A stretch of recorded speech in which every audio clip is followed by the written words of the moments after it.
안녕하십니까. 자, 자기야 보충 수업 아니죠? 이거 이제 복습하는 거 한번 해보도록 할 건데요. 지난 시간에 저희 벡터 중에서 일부분을 나갔어요. 그래서 벡터에 대해서 간단하게 좀 복습을 하는 시간을 갖도록 할 겁니다. 자, 먼저 벡터라고 하는 녀석은 화살표로 표현을 할 수 있는데 방향 벡터하고 그 벡터의 크기를 같이 나타낼 수 있을 때, 그래서 요게 벡터의 뭐였습니까? 그죠? 크기. 요게 뭐예요? 방향 벡터라고 하는 녀석이었다 라는 거 기억하셔야 되죠. 그럼 벡터의 크기하고 방향 벡터라고 하는 녀석이 존재하고 있을 때, 방향 벡터라고 하는 n은 벡터 a의 크기분의 벡터 a로 표시할 수 있더라 라는 거 기억해 주셨어야 되고요. 자, 이 방향 벡터의 크기를 구하면 항상 얼마가 됐었습니까? 그렇죠, 1이 된다. 이거 기억하셨어야 돼요. 우리 지난 시간 중점적으로 배운 게 얘였고, 예를 들어서 좌표가 1, 2, 3이라는 게 존재한다면 이 녀석을 a 벡터로 표현했을 때 i 더하기 2j 더하기 3k다 라고 표현할 수 있었습니다. 그거 기억하시고, a 벡터의 크기를 구하세요 라고 묻는다면 a 벡터의 크기는 루트 각 성분 앞에 있는 숫자들 1의 제곱, 2의 제곱, 3의 제곱을 해서 9, 4, 1이니까 루트 14가 될 거다. 여기 9, 여기 4, 여기 1, 그러면 더해서 13, 14가 되더라 라는 거. 요런 게 벡터의 기본적인 모양이었다는 거 기억을 하셔야 돼요. 그래서 우리가 벡터라는 걸 공부하시면서 물리량을 표현할 때 스칼라와 달리 크기랑 방향이 존재하고 있었다라는 게 핵심이었다는 거고요. 이런 식으로 좌표를 어떤 벡터의 모양으로 표현해 주는 방법을 직각좌표계 혹은 직교좌표계라고 하더라. 물론 이제 문제를 조금 더 푸시다 보면 원통좌표계나 구좌표계가 나올 수도 있다고 했습니다. 그건 추후에 보도록 하고, 우리 지난 시간에 벡터는 요 정도 가지고 설명을 좀 드렸던 거고, 그리고 이런 얘기 했었죠. 벡터의 합차. 보통 A 벡터 플러스 B 벡터를 해라 라고 하면 A 벡터의 성분, 즉 AX와 BX를 더하고 I라는 성분 하나 붙이고, AY와 BY를 더하고 J라는 성분 하나 붙이고, AG와 BG라고 하는 걸 더해서 K라는 성분을 붙여주자 라고 했었던 거고요. 빼기를 할 겁니다 라고 하면 두 개를 빼고 두 개를 빼고 두 개를 빼자 라고 했었던 게 벡터의 합차였어요. 근데 이거는 벡터 모양이 예를 들어서 i, j, k처럼 어떤 성분이 존재하고 있을 때는 되게 단순하게 계산을 할 수가 있어서 문제가 많이 나오지가 않아요. 오히려 많이 나오는 건 뭐였냐면 평행사변형 합성 원리를 이용하는 경우였죠. 뭐 예를 들어서 a 벡터와 b 벡터가 존재하고 있을 때 a 벡터와 b 벡터를 합쳐야 합니다 라고 한다면 a 벡터 더하기 b 벡터는 이런 식의 평행사변형을 만들어서 요 녀석의 길이, 요 녀석의 크기를 구하는 거였기 때문에 a 벡터 플러스 b 벡터를 하실 때 기억하셔야 하는 공식이 얘죠. 루트 a의 제곱 플러스 b의 제곱 플러스 2배에 맞습니다. ab 코사인 세타. 자, 핵심은 뭐였냐면요, 이거였어요. 여기서 말하는 세타라고 하는 건, 그렇죠, a 벡터와 b 벡터가 이루는 각을 세타라고 하더라 라고 했었던 거 기억하셔야 돼. 그래서 이거 하면서 이제 뭐 삼각함수 조금 공부했었던 건데, 그냥 참고 삼아서 삼각함수 다시 한번 알려드리면, 특수비가 있었죠?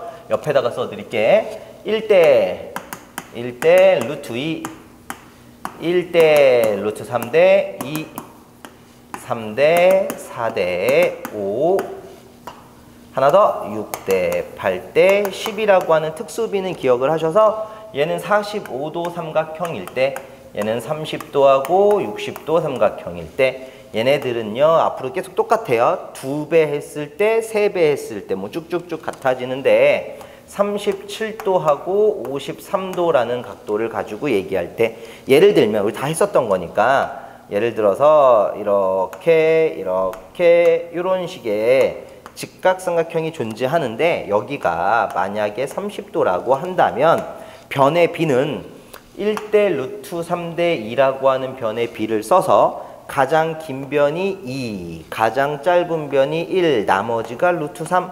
루트 3이 약 1.732 정도 되니까 이렇게 특수비를 적용한 후에 코사인 30도예요 라고 하면 그렇죠. 2분의 루트 3이라고 읽고, 사인 30도예요 라고 하면 2분의 1이라고 읽자. 탄젠트 30도인데요 라고 하면 루트 3분의 1이라고 읽자. 이런 식으로 삼각형을 그려서 특수비를 적용하자라고 했었던 거 기억하고 계셔야 돼요. 물론 이제 저희 동영상 중에 기초수학 동영상 별도로 있고 뭐 계산기 활용하는 것도 동영상으로 존재하니까 구체적인 건 거기서 또 확인이 가능하실 거예요. 저희가 이제 복습하는 이 과정에서는 뭐 모든 걸 다시 싹 풀어드리겠다라는 게 아니고 선생님들 기억만 되살려 보자라는 의미로 하는 거기 때문에 짤막짤막하게 보여드릴 거예요. 그래서 뭐 한 가지만 더 예를 들면 3대 4대 5다라고 하면 삼각형이 예를 들어서 밑변이 3이에요. 그럼 높이가 4라고 가정을 했을 때는 높이가 5, 빗변이 5다. 그럼 이때 몇 도? 그렇죠. 이거 53도가 된다. 그래서 여기는 37, 여기가 90. 코사인 53 했을 때, 사인 53 했을 때, 탄젠트 53 했을 때 읽는 방법들 기억이 나실 거라고 봅니다. 요거였고요. 그리고 우리가 배운 건 또 뭐 있었냐면 내적 혹은 외적이라고 하는 개념을 좀 봤었는데 벡터의 곱셈이었어요. 벡터의 곱셈이어가지고 내적이라고 하는 거는 도트 프로덕트, 결과가 스칼라가 나오던 녀석이었고, 외적이라고 하는 녀석은 크로스 프로덕트, 결과가 벡터가 나오던 녀석이더라. 그래서 정의식을 기억하셔야 되는데 A 벡터 도트 B 벡터다 라고 하면 A 벡터의 크기와 B 벡터의 크기에다가 맞습니다. 코사인 세타를 붙여라. 외적의 정의식을 기억하자라고 한다면 A 벡터 크로스 B 벡터를 해서 방향 벡터에다가 A 벡터의 크기, B 벡터의 크기에 붙여야 되는 게 그쵸? 사인 세타더라 라고 했던 거. 그래서요, 쌤들이 기억해야 되는 게 이거야. 내적에서는요, 계산하는 방법 자체가 내적의 성질을 이용하시면 편해요. 같은 성분을 도트했을 경우에 코사인 세타의 자리가 0도가 된다는 거죠. 그래서 코사인 0도, 그렇죠. 지난 시간에 배우셨어. 1이 된다라는 거.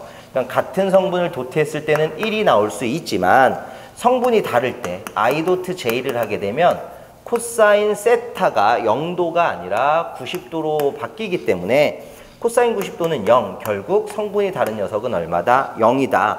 그래서 내적의 성질은 같은 성분끼리만 곱할 수 있고요. 성분이 다르면 0이어서 내적을 계산하실 때 이렇게 얘기했어요. 같은 성분끼리 곱해서 더하자 라고 했었던 거고, 대신 내적은 계산하는 게 별로 안 나옵니다. 왜냐면 코사인 세타라고 하는 두 벡터가 이루는 각을 많이 물어볼 거라 그랬어요. 그럼 이런 거죠. 코사인 세타라고 하는 녀석은 A 벡터의 크기, B 벡터의 크기 분의 A 벡터 도트 B 벡터다 라고 하는 놈을 쓸 수 있겠구나 라는 거. 이걸 가지고 두 벡터가 이루고 있는 각을 찾았었어요. 그래서 어떻게 찾았냐면 예를 들어서 여기가 코사인 세타 한 자리에 만약에 90도를 집어넣었으면 결과는 당연히 0이 나와야 돼요. 그래서 이렇게 계산한 결과가 0이 나왔다라는 건 A 벡터와 B 벡터가 90도 직교하고 있다라는 얘기가 되는 거고, 만약에 코사인 세타라고 하는 녀석을 계산했는데 그게 1이 나왔다라고 가정을 한다면 0도일 때가 1이기 때문에 그때는 몇 도 떨어져 있다? 0도 떨어져 있다라는 얘기고요. 만약에 루트 2분의 1이 나왔다라고 하면 그렇죠. 45도 떨어져 있다라는 얘기예요. 그래서 우리가 알고 있는 녀석일 경우에는 특수비를 그대로 써먹으시면 되지만 특수비를 써먹을 수 없을 때가 있다라는 거죠. 특수비를 써먹을 수 없을 때 같은 경우 쓰는 것도 알려드렸죠. 아크 코사인이라고 하는 녀석을 가지고 변의 비를 집어넣어 주시면 나온 거 집어넣어 주시면 몇 도다 라고 하는 개념으로 바뀐다 라고 했었던 거를 기억하시면 풀 수 있었던 거예요.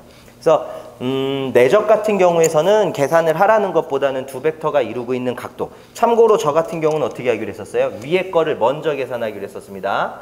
위에 있는 녀석을 먼저 계산해서 그 수치가 0이 될 수 있다라면 그건 무조건 90도니까 위에 걸 먼저 계산하는 게 편할 수 있다라고 했었어요.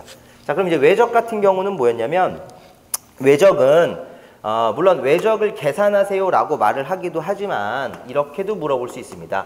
평행 사변형의 면적을 계산하세요 라고.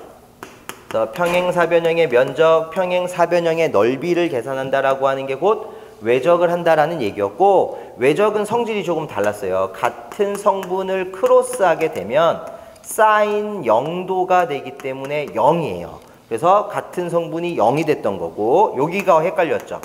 성분이 다른 녀석을 크로스하게 되면 1 이게 아니라 오른나사 법칙, 로테이션 법칙에 따라서 K가 되더라. 그래서 실은 우리가 이제 벡터를 직각좌표계로 표현을 했을 때 I 성분, J 성분, K 성분이라고 하면 I에서 J를 크로스하면 결과는 K가 된다라고 하는 거. J에서 K를 크로스하면 결과는 I가 된다라고 했었던 암페아 오른나사 법칙을 갖고 썼었는데, 이게 많이 어려울 때에는 그때는 이렇게 쓰셔도 좋다라고 했었어요.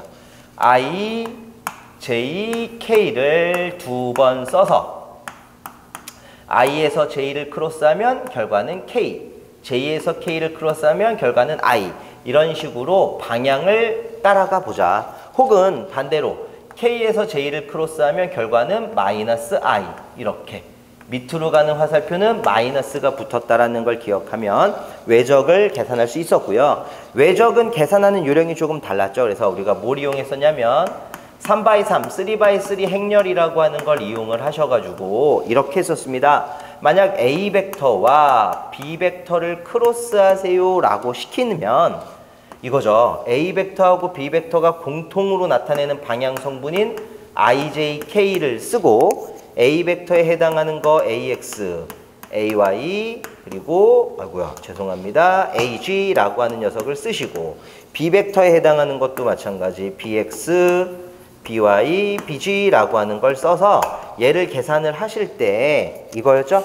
I 성분을 쓸 때는 밑에 거 안 쓰고, J 성분 쓸 때도 밑에 거 안 쓰고, K 성분 쓸 때도 밑에 거 안 써서 2x2 행렬 3개로 분해를 하는 거예요. 이런 거.